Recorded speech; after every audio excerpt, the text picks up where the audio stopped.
Sa News 5 Alerts, muling nakararanas ng panghaharas ang isang barko ng Pilipinas mula sa China Coast Guard vessel sa Ayungin Shoal.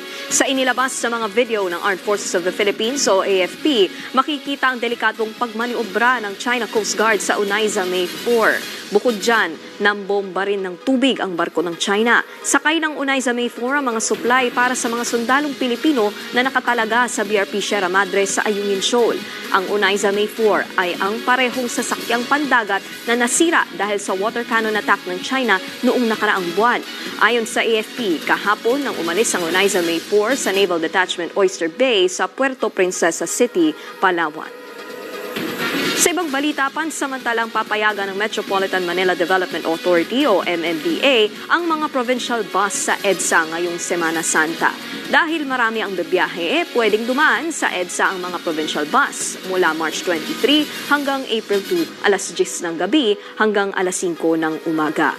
Ayon kay MMDA Acting Chairman Attorney Don Artes, hanggang sa terminal sa Cubao lamang pwede ang mga bus na galing sa North Luzon, habang ang mga bus na mula South Luzon naman ay hanggang sa Parañaque Integrated Terminal Exchange o PITX at terminal sa Pasay lang.